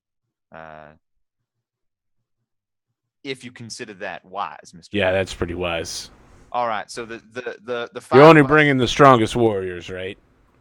Yep, you, Desha, Friction. Good. Okay, so but we sort of necessarily have to bring Mr. Kearney. I wouldn't consider him necessarily. I'm coming too. You can't leave me behind. He has a gun. I think he'll be fine. Okay, Mr. Kearney, You. for the love... Miss Brieger. Mr. Kearney, do you remember when you first stepped foot in my home and you said some thoughtless words to Miss Desha and it resulted in her breaking my door frame? Of course, because she was a member of your family. I was told later. Right. If you say anything that you ought not to say here, I'm going to let them snap you in half. Because I don't want to be snapped in half. Is that clear? he kind of steps down from the caravan and sort of chuckles and then looks at like the seriousness in your face and he says, "Oh, you were quite serious. They are not just wild savages. Your diplomacy was a real thing. You weren't telling a hapless joke." Right. So here's some chewing tobacco. I want you to put it in your mouth. If the dynamite is not for the... I want you to put this in your mouth, Mr. Kearney, and you are going to enjoy this little convection until our diplomacy is over, at which point you can... Well, now I wish I had brought some notes. This would be an interesting documentation moment here. This would be a good... for science, I would imagine. So we head down with the 4-player characters and Brieger and Friction to barter our passage into the temple. Maybe a white flag if Brieger says that they know that that's a thing. I'm going to run all this past Brieger. Yeah, Brieger, it's not a white flag, but Brieger gives you what you need to do to approach without, getting shot by a blunderbuss. Okay. Ooh. So, normally when people say Koloss villages, they're talking about Koloss-blooded who are waiting to earn their way into becoming a full Koloss, which is not a process many people readily understand. And Koloss are kind of this semi-mythical, 15-foot tall, beefy dudes with spikes in their chests that have the strength of 5 men. Mm-hmm. There are like 4 Koloss, like full Koloss bloods. Oh, man. Coming out of the village. One of them is wearing, I'm not exactly sure what it is they wear in Alloy of Law, but to us it would be like Native American garb, right? Sure. It's probably involving some like animal skins. Yeah, like hide clothing kind of. Yeah, it's definitely going to be very tribal. And maybe some vaguely shamanistic like trinkets, maybe. Yeah. Okay. Mm-hmm. Yeah. Like a lot of the Koloss pictures I saw, like they have like random like things and like necklaces and stuff, and it's very stereotypical, perhaps even offensive of primitive. Octavius continues to like shoot glances over at Dixon, waiting for the other shoe to drop, waiting for the punchline to roll. So what you do notice is that for most of the Koloss, the skin is sagging off their body. They have like flesh underneath their skin, but the skin is like drooping over their eyes. It's like sagging under their arms, and it's not like fat sagging. It's like the skin is not tight enough. Yeah. That's really creepy. Yeah, super creepy. Koloss. Which is actually interesting. Like, considering why that is. I don't know. We know. So we'll sort of stop. Like when we see them coming, we will stop the car, like in order to allow them to come the rest of the way without being too aggressive about it, I suppose. And I will get out with Desha and Friction and Brieger. Friction and Brieger both let Desha walk in front. Yeah. Brieger just kind of like pushes you in front of him, and there's like this moment where he's like, "You're a better warrior than I am."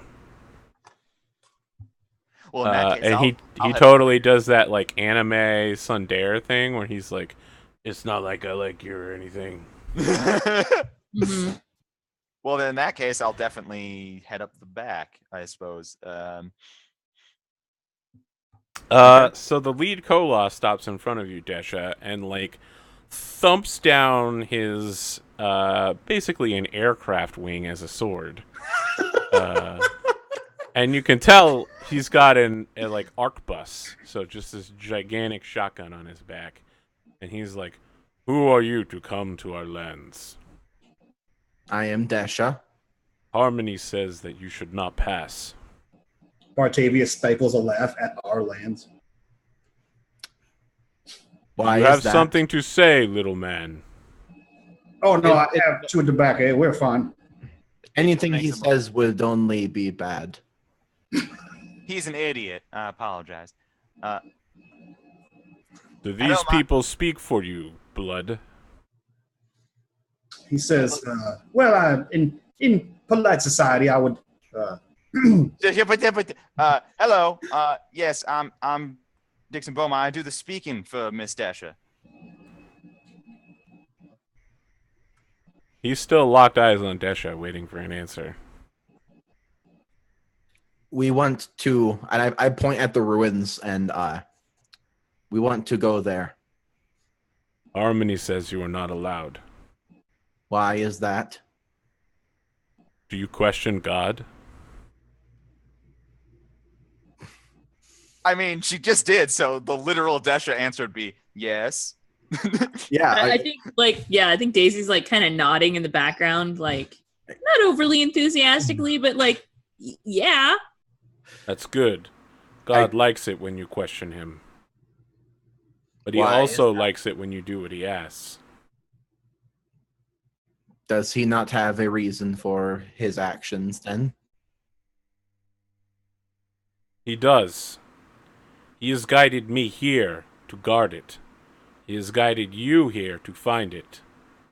It is clear that only one outcome is possible.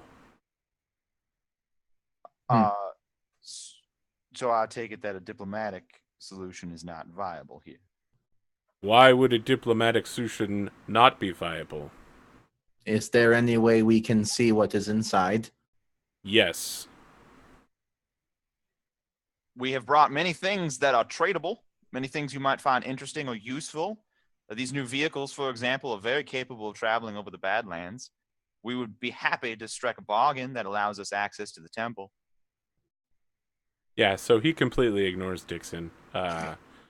Locked eyes with Desha, and he gestures to the three other Koloths behind him, who pull out two, like, woven mats, and puts one down behind his feet, and the other two put one down behind Desha's feet, and he, like, plops down in a sitting position.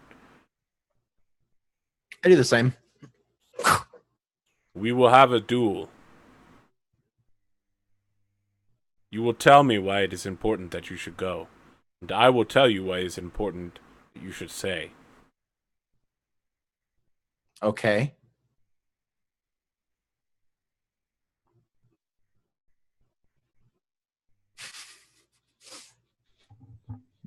Dixon's like, oh. In the background, like the sun is setting over some Staring at each hills other. as they stare at each other in this like very strange moment. Is there anything the rest of you want to do to like add to this? So far, he's been ignoring you because Desha hasn't said anything in that regard. But there are three other Koloths here. I'm gonna let Desha keep the lead on this. I think there are several times where Octavia starts to say something, but it's like literally 3 times my size. So yeah. God, I love the idea of Bartavius just being like, ah, and Dixon's just like, yeah. Like, there are several new scuffs in his boots where he was stomped on. Why don't we play a game of what is it, SciFri? Sheldry. Why don't you play a game of? We'll play a game of Sheldry while these two figure this out. Unfortunately, Miss Desha has not allowed me to speak. You're very quiet there, Wreckage. That was intentional mumbling. Okay. That was sort of mumbling off to like, yeah, it's me not talking. So a duel is the only way for us to get inside. You must convince me that there is a good reason for you to be inside. If Harmony agrees, you will be allowed to pass. Otherwise, I must convince you that it is a bad idea. So this will be a duel of words. Is there any other kind of duel? I look at his giant sword and my cleaver, and in my experience, yes. That is not a duel. May I have someone talk for me? Do you not lead these people? I help them do what they need to do, but I am not the leader. Very well. Bring the leader forward. I'll stand, and I'll look at Dixon and just kind of nod. Oh, great. All right. I put on my hat again, and I come forward. It's like, hello, Dixon Beaumont again. I am the leader, in as much as that is the case. Sit. I sit. he like pulls out a pipe similar to your pipe and lights it, and you can smell like an incredibly rich and dank tobacco. Yes. It's Fuck yes. possibly the Peace pipe. dankest tobacco you've ever sniffed. Peace pipe. Yeah. Okay. He's just smoking his own. He's not offering it to you. Darn. Okay. Tried. All right. I smoke my own as well then. It's So- pithy and not as dank. Why do you want to go to the ruins? We have reason to believe that there's lost knowledge in those ruins. There is. Those ruins contain the knowledge of how to survive the roughs, to push the edge of the Badlands and explore the world. Such knowledge is dangerous in the hands of city folk like yourself. Do Could you be believe put to then- great use, but you do not seem like a great man. Are you saying that city folk shouldn't be able to explore the world beyond the Badlands? Have you seen city folk? Yes. They are content to sit in the Elendil Basin. Not They are all of them content are. to take from the outlying villages when what they should be doing is giving. They have an incredible bounty, and instead, they put ash in the sky. And as the darkness comes over the land, like mist starts coming out. And, you know, like the entire area is quickly covered in mist. Far faster than should normally be happening. Is True Modil not evidence that we are not content to sit in Elendil Basin? And That we yet, the way of movement is one that favors Elendil. Everything flows from the center. The basin should be a place of giving, but it is a place of receiving and taxation. It takes and does not give back. Such is the way of city folk. Such is the way of those who bring ash to the sky. Is it inherent to what they are? Or is it simply a lack of perspective? We spent 100 years trapped in that basin. Not seeing the world has given us a centrist view of that world. By robbing us of the ability to see the rest of the world, you're robbing us of the chance of broadening our horizons and changing our centrist view of Elendil Basin. I feel like it's time to roll. Yeah, boy. Bow, bum, ba-dum, bum, bum. Yeah. So, I mean, it sounds like we're doing wits v wits. Sure. He's got 4 wits. He's also using tough and head of the tribe to get 6. Well, if he's going to use head of the tribe, then I'm going to use natural leader. Yeah.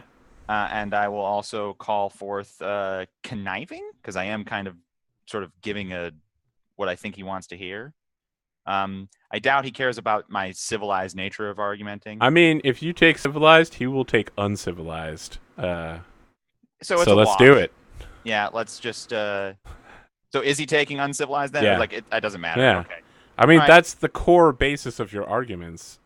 Sure. Yeah. No, that's totally fair. Or basically, it's like, yeah, I think it's good to be civilized, and he's like, I think it's good to be uncivilized. I'm like, okay, yeah, fair enough. Yeah. I'll just have to roll 66 then and count on my Luckomancer. Are you going to say it? I just did. Okay. I rolled it into conversation. I got a pair of There you go. fours. Pair of fours and and a nudge, which is a tie. Pair of 4s and a nudge as well. I guess I'm gonna try and re-roll my 3, 1, and 2 to come out on top there. Well, you need a nudge. Yep. a nudge or 2 5s. I mean, that's Yep. possible. That could also happen. And Well, you got those 2 5s, yeah. So as you watch, Lucomancy. the Bam, bam, mist bam. starts to pour around Dixon. As he uses his Varrochemy, the mist is attracted to the area, and the tribal leader just suddenly stands up and says, "It seems that Harmony has sided with you, tiny man. Do not harm the ruins, or we will crush you." do not harm the ruins. Okay. For no apparent reason, leave that last truck out there. Have a couple of men watch it. we're going to be going in then. We don't If want you wish to leave the truck behind, you spoke of giving gifts to my people. We will take this truck from you. Sure, it's filled with quite a lot of dangerous materials. I will have Mr. We Friction. are a dangerous people. Mr. Friction, would you come over here for a minute? I would like you and Briga to properly explain the contents of that truck and how best they can utilize it in their day-to-day life so they don't hurt themselves. It's obvious. Yeah, you get the idea that he looks down on Brieger and Friction. There's definitely, it's not just a size thing, it's definitely like a class thing. Like how Bartavius looks down on Desha, the clan leader, also looks down on these two. Well, it's good to know that racism knows no bounds. So I will still have them give the gift. Oh yeah, I mean they love an off-road truck with limited fuel and piled with explosives. There's so much they can do with this. Yeah, Maybe. we're America. We just America them. Look, we just freedomed the shit out of the Koloas village. And I believe there is also some blankets in the truck. That's so bad. Wow, I mean, it's still America, right? For America. Still America. Apostrophe America. so, yeah, we will listen to their instructions on circumventing the village so we don't, like, tear up their fields and whatever and just go into the... Oh, yeah, they definitely don't want you anywhere near the cornfields. Okay. They send you the long way around. Yeah, you arrive at these ruins, and outside them is tapped in an iron plate. It says Conventicle of Sauron. So, Mr. Kearney, now's your time to shine. He steps down from the caravan. He says, "Yes, and I would like to applaud you on that battle of wits I saw back there, and yet you still managed to assemble all of the explosives in the Kolos village. I had not thought, and your friend just let it happen. I am quite amazed at Mr. Kearney, we are not blowing up the Kolos village. But they stand in our way. No, they don't stand in our way anymore, Mr. Kearney. Professor, weren't you listening? That was Well, Professor, you're a lot ruder than I remember back in school. This is very new to me. I do not understand. Your friend here was having the most simple battle of wits I had ever seen. Madam, I do not mean to offend, but I believe there was 10 whole words spoken on her behalf.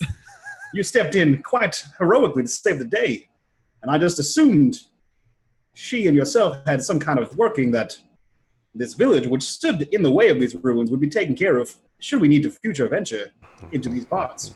If it had been a battle of punching, I would have stayed there. Well, But I have no doubt, my dear. Nixon is better at punching with his words. That is basically, Mr. Kearney, if you could please tell us what this label means. Why don't you go translate it? And I pull Desha aside very quickly, and I'm like, Miss Desha, Please don't murder him. if I am ever as horrible as that man is, I give you permission to give me a bruise. Don't kill me, mind you, but you can hit me hard enough that I will bruise. Okay, just don't kill me. But if I won't use the pewter. Right, just smack me across the face if I'm ever as horrible as that man. Okay. But we rejoin the group after having gone sideways to say that. So yeah, Bartavius, he steps up to this plate here and begins translating these words. Yeah. You might have some knowledge of this as like an archivist. It'd be a wits roll to recover it, and then you can spend some copper. Okay. Some of your copper. Those are definitely words. So it's you're basically, the idea is that you roll to see if in your academic history you have acquired this knowledge. Sure. And if you have, it's stored perfectly in your copper, which you have to use a little bit in the process. So I am rolling, I assume, 5d6 for wits. Yes, but for every 2 charges of copper you use, you can add 1 more die up to 10 Okay. total. And So if you wanted to tap 10 charges of copper, I mean, you could basically succeed if you bring it up to 10 dice. It's very hard to fail. Okay, so every 2 charges of copper. 2 charges. Yep. And you would have 100, right? 100. Yeah. Yeah, 100. You're right. Yep. 100. So that would put me. I'm going to put this down here. So I have 100 charges, and I'm going to. Bring And you're looking for a difficulty 3 to recall this from the words of founding. Okay. Oh, actually, you have sense, memory, sight, right? I do. Yes. Yeah, you perfectly remember information about this. Perfect. Yeah, the Conventicle of Sauron is the place where the Inquisition in the old world. Much of it has been removed because it is a hemalurgic site. This is where they made new Inquisitors. Okay. That's what you do know about it, is that this is the place where the Inquisitors, this is their home base, they all live here. You also have general knowledge that it's also like a hemalurgic site specifically. And you had no idea that this is where it was, because when Harmony remade the world, he moved the geographic locations of things around. Okay.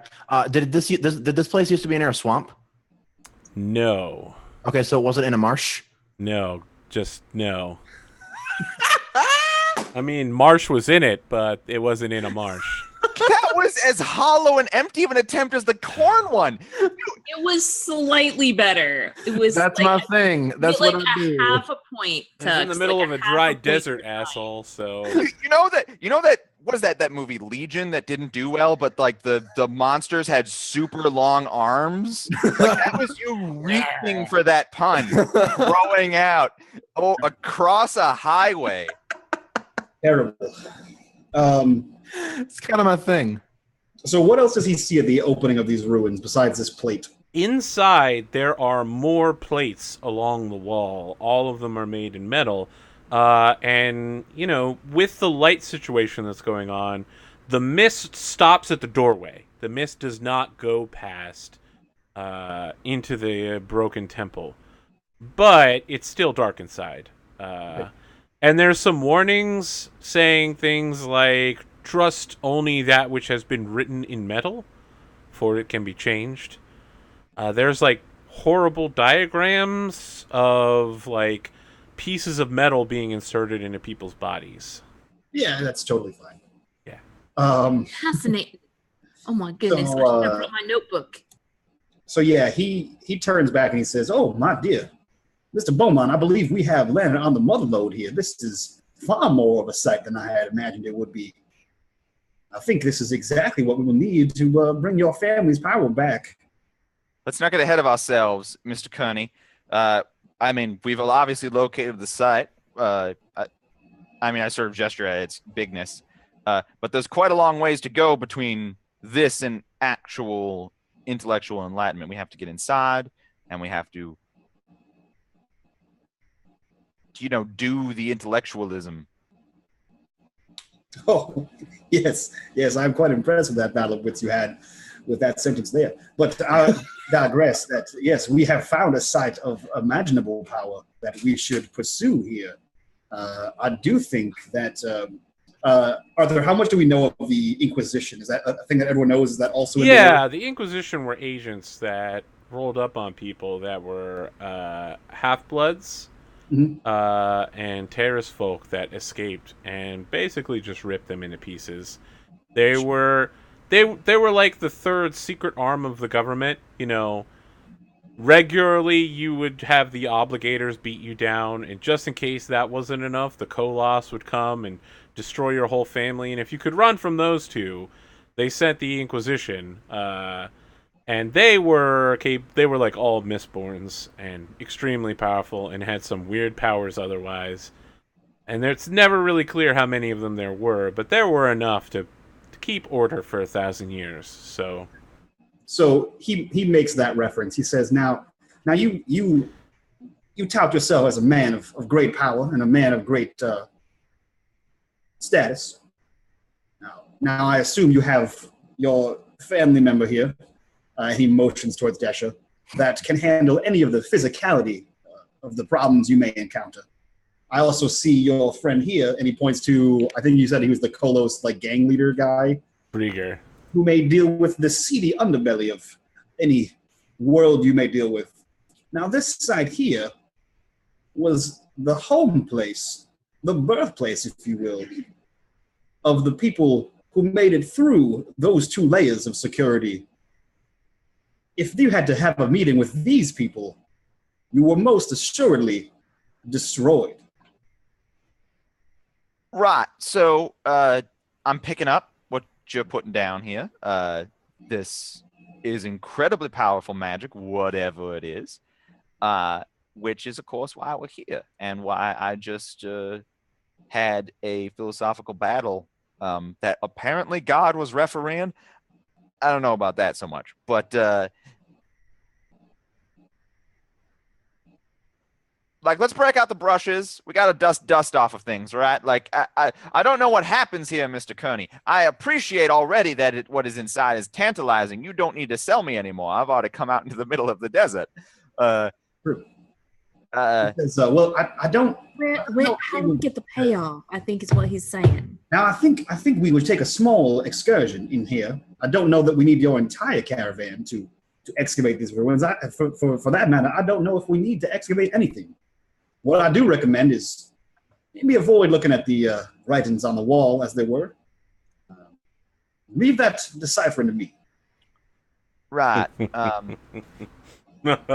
I'm not saying that there may be traps and or things that will make your eyes bleed out from their heads, but in the unlikely event that this should happen, I would not like your 2 lovely ladies here to be bleeding from their heads.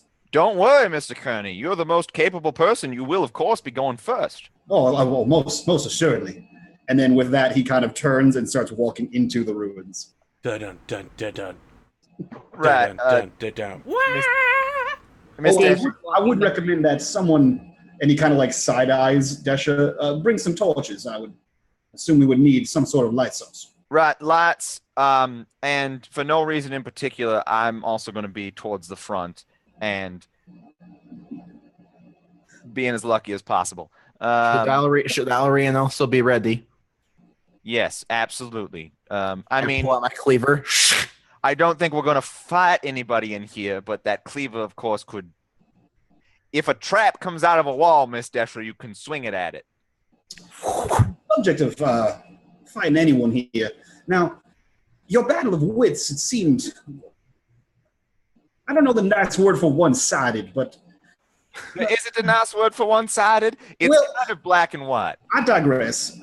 What are the chances that someone else may have muscled their way through or somehow defeated these Kolos people in their wits? Well, so far I've had 2 people tell me that God doesn't want me finding this information. Neither of them put up a particularly robust debate.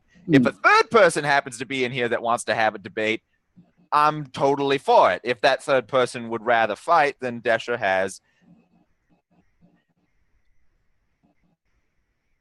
Miss Desha, are you prepared to battle with punches instead of word punches? I am always prepared. Oh, okay. Well, then I say we should. And Desha, you're all right to use your cleaver. You don't have to use punches. Oh, I know. Alarian had a nice meal the other day, but she could use another one. That's when you hear a voice call out and say, Orianne, I knew her once. Oh, damn it. From in the temple, there's like a ka-thunk, ka-thunk, ka-thunk noise. And you see someone with spikes driven through their eyes approaching you. An enormous great cloak and spikes all over their arms and through their body. This looks like all of the stereotypical images of not just an Inquisitor, but of the highest Inquisitor, Death himself, Lord Iron Eyes. That seems like a great time to go to break. Instant rap air horn. Damn. All right, then. God damn it, I knew it. It's second that I... Join us after the break, everybody. God damn it, I knew it the second you said that line, where you were going with that. Your star destroys the entire party, guys. Come back for next. Remember, remember, so there's a thing called foreshadowing. Right. I remember that. Remember that big long discussion we had about a certain character named Death at the beginning of the episode? Yeah, that was. Right. Old Silver. Doesn't ring a bell. I mean, it's okay, guys. I'll just have a perfectly mundane philosophical debate with the god of death and barter our way Totally fine. Totally to fine. learning about hemalurgy. Would you like a painting? I could paint you something. That's a good barter. We just loaded a Kolo's village full of dynamite. Would you like that? Now, All right. I'm not saying that we are totally incapable of fighting this out, but we're totally incapable of fighting this out because I gave away my truck full of dynamite. Now, if I had my truck full of dynamite, We could have driven it Dixon, into them. Just level the ruins. You could just get lucky. Boom. Oh! Yep. We'll be back in 7 minutes. Join us for the second half. So Oh, good. that was great. Yep. that was good. Oh.